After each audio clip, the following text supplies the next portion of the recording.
Assalamu alaikum viewers. Hope for best of your health and iman. Today we are going to start our chapter number 1 which is introduction to biology. So हमने जो है आज से अपना जो है chapter 1 को स्टार्ट किया था जिसमें हमने कुछ ब्रांचेस ऑफ बियोलॉजी जो है उसको स्टडी किया था। तो ब्रांचेस ऑफ बियोलॉजी को उनके टर्म्स डेफिनेशंस वगैरह स्टडी कर ली थी। तो आज हम जो है वो नेक्स्ट टॉपिक अपना स्टार्ट करेंगे जिसका नाम है relationship of biology to the the other sciences. So video start करने से पहले आपसे रिक्वेस्ट है कि चैनल को सब्सक्राइब कर दें, वीडियो को लाइक कर दें, कोई इशू है, प्रॉब्लम है या फिर वीडियो अच्छी लगे तो कमेंट ज़रूर करें।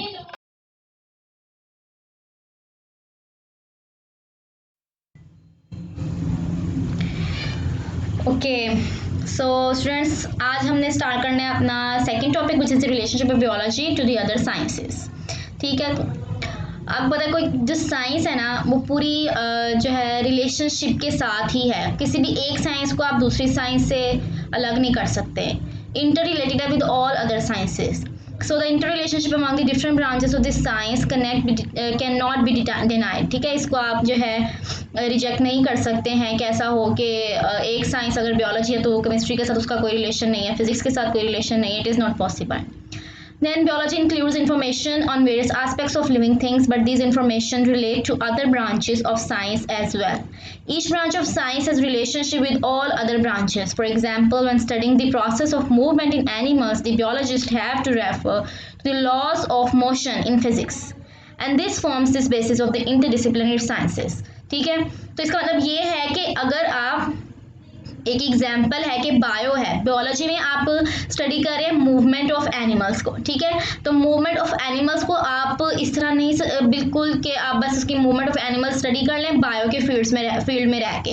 It is not possible. You have to study the laws of motion in physics. आप लॉज ऑफ मोशन पढ़ते हैं फिजिक्स में, वो लॉज ऑफ मोशन आप जब तक बायो के साथ रिलेट नहीं करेंगे उस वक्त तक आपकी जो पूरी उसकी स्टडी है, एक रिसर्च है, वो कंप्लीट नहीं हो सकती। और इसी बेस पे this forms the basis of the interdisciplinary sciences which means that जो है कुछ ऐसी ब्रांचेस बनती हैं जो दोनों जो भी दो ब्रांचेस आपस में रिलेट करती हैं तो न्यू ब्रांच जो है आ जाती है, वो डिराइव करते हैं हम उसी बहुत ब्रांचेस से जिसको अलग अलग हमने स्टडी किया है। जैसे अगर हमने यहाँ पे बायो को रिलेट किया फिजिक्स के साथ, the next branch will be biophysics. ठीक है, it deals with the study of the principles of physics which are applicable to biological phenomena. For example, there is a similarity between the working principles of liver in physics and the limbs in the animals in biology. ठीक है, biology में क्या था, movement of animals थी। ठीक है, किसकी movement of animals जब करते हैं, एनिमल्स मूव करते हैं विद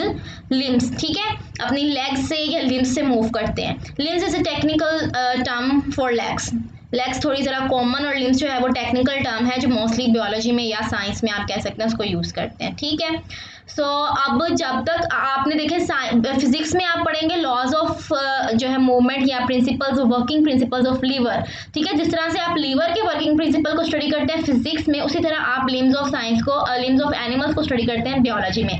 दोनों लॉज को आप क्योंकि बियोलॉजी में जो लिम्स की मूवमेंट है वो एग्जाम्पल है प्रिंसिपल ऑफ लीवर, जिस बेस पे लीवर मूव करता है, जो लॉ और जो मूवमेंट प्रिंसिपल हम यूज़ करते हैं फिजिक्स में। ठीक है, उसको जब तक आप अप्लाई नहीं करोगे to the movement of the limbs of the animals in biology, आपकी रिसर्च, आपका प्रोजेक्ट, आपकी स्टडी कंप्लीट नहीं होगी। ठीक है, और ये जो सारी ब्रांचेस अब हम स्टडी करेंगे, these are all the interdisciplinary branches because it can also be called interdisciplinary sciences because it has the combination or the relationship of two sciences.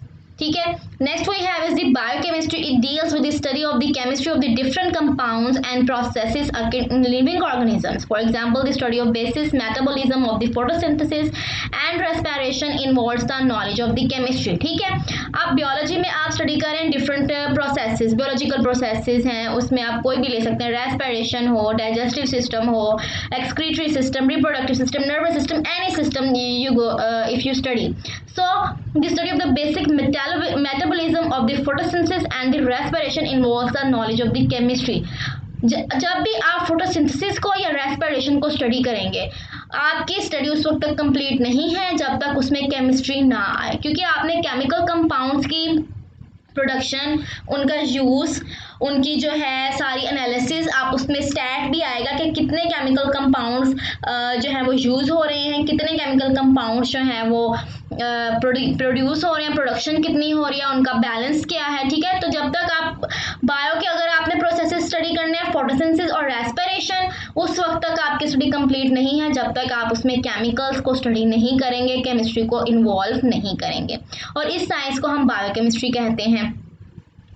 उसके बाद आप देखें कि नेक्स्ट आपके पास आ जाता है biomathematics and biometry. It deals with the study of biological processes using the mathematical techniques and the tools for example to analyze the data gathered after the experimental work. Biologists have to apply the rules of the mathematics. अब biometry इसको कहें या आप biomathematics कहें, mostly the term biometry is use which is the latest term. So अब इसमें क्या है कि आपने बियोलॉजिकल प्रोसेसेस को स्टडी करना है, लेकिन आप उस वक्त तक नहीं कंप्लीट कर सकते जब तक उसमें मैथ को, स्टैट को, ठीक है, मैथमेटिकल टेक्निक्स को, स्टैटिस्टिकल टेक्निक्स को आप उसमें इन्वॉल्व नहीं करेंगे, अप्लाई नहीं करेंगे, उस वक्त तक आप जो है क्या नहीं कर सकते, अपनी स्टडी को, अपनी रिसर्च को कंप्लीट नहीं कर सकते। इसलिए तो आपको पता है मास्टर्स कर लें, आप एमफिल कर लें, पीएचडी कर लें, कुछ भी कर लें, आपको स्टैट ज़रूर पढ़ना पड़ेगा, चाहे आप बॉटनी में करें, जूलॉजी में करें, केमिस्ट्री में करें, किसी भी फिजिक्स में करें, आपको मैथ या स्टैट साथ में स्टडी ज़रूर करना पड़ेगा। बिकॉज जब आप रिसर्च करेंगे आपकी एक्सपेरिमेंट और डाटा की एनालिसिस उस वक्त तक कंप्लीट नहीं हो सकती जब तक आप स्टैट को अंदर नहीं लेकर आएंगे। ठीक है, और जो है बहुत ही ज़्यादा एक एनोइंग सी बात होती है स्टूडेंट्स के लिए मास्टर्स और एमफिल के लेवल पे कि स्टैट पढ़ना पड़ता है साथ में, चाहे आप बॉटनी करें, जूलॉजी करें, कुछ भी करें। ठीक है, नेक्स्ट है biogeography. It deals with the study of the occurrence and the distribution of the different species of living organisms in different geographical regions of the world, and it applies the knowledge of the characteristics of particular geographical regions to determine the characteristics of the living organisms found there. अब biogeography क्या है? Geography आपको पता है कि अर्थ की study है, ठीक है, उसके हैबिटेट की स्टडी है, इन्वायरमेंट्स की स्टडी है, डिस्ट्रीब्यूशन ऑफ लिविंग ऑर्गेनिजम्स की स्टडी है। तो अब बायोजियोग्राफी में क्या आएगा? Deals with the study of occurrence and the distribution of the different species of the living organisms. ठीक है, लिविंग ऑर्गेनिजम्स की डिफरेंट स्पीशीज की अकरेंस और उसकी डिस्ट्रीब्यूशन कहाँ पे, कौन से रीजन में, कौन से लिविंग ऑर्गेनिजम्स जो है वो सर्वाइव कर रहे हैं। ठीक है, different geographical regions of the world, and it applies the knowledge of the characteristics of the particular geographical regions to determine the characteristics of the living organisms. ठीक है, जो आपके डिफरेंट बियोलॉजिकल जो जियोग्राफिकल रीजन्स हैं, हैबिटेट्स हैं, जिसमें वो आपकी जो है क्या कहते हैं उसको, कोई भी लिविंग स्पीशीज़ हैं, कोई एनिमल्स हैं, कोई प्लांट्स हैं, सर्वाइव कर रहे हैं, तो उसका जो इम्पैक्ट है उस स्पीशीज़ पे ज़रूर आएगा। ठीक है, उसकी कैरेक्टरिस्टिक्स डिफरेंट कर जाएंगी डिफरेंट एनिमल्स, डिफरेंट हैबिटेट्स और इन्वायरमेंट्स के साथ। ठीक है, डेजर्ट के एनिमल्स, डेजर्ट के प्लांट्स की कैरेक्टरिस्टिक्स, उनकी स्पेशलाइजेशन, उनके मॉडिफाइड स्ट्रक्चर, सब कुछ डिफरेंट होता है।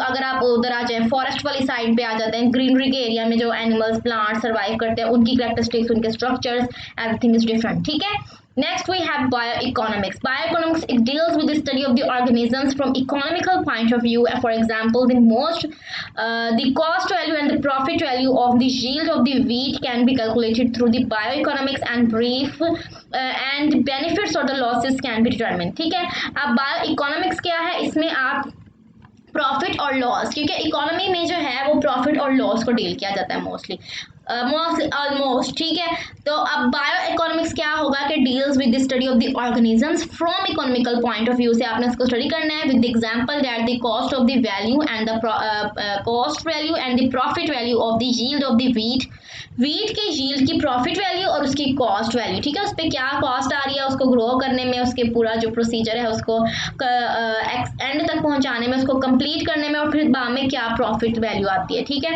Yield of the wheat can be calculated through the bio economics. जब तक आपके पास बायो इकोनॉमिक्स की नॉलेज नहीं है उस वक्त तक आप इस चीज़ को डिटरमिन नहीं कर सकते कि क्या प्रॉफिट्स आए हैं, क्या बेनिफिट्स हैं और क्या लॉसेस हैं। अब ये थोड़ी सी आप देखें डायग्राम अपनी इंटरडिसिप्लिनरी साइंसेस की, बहुत इजी जो है ये, जब आप डायग्रामेटिकली याद करते हैं ना तो it is very very very important and also the simpler way to understand the concept, क्योंकि आपके लिए वर्ड टू वर्ड लाइन को क्रैमिंग और ये जो है इतना ना तो आपके लिए बेनिफिशियल है और ना ही आसान है, ठीक है। जब आप इस तरह से कॉन्सेप्चुअल या फिर ग्रामेटिकली उसको लर्न करते हैं, it will be very easy. The first one chemistry, ठीक है। केमिस्ट्री जो है वो आपकी मेन ब्रांच है। नेक्स्ट आ गई है biochemistry which is the interdisciplinary. अब उसमें होगा क्या, फोटोसिंथेसिस और रेस्पिरेशन, ठीक है।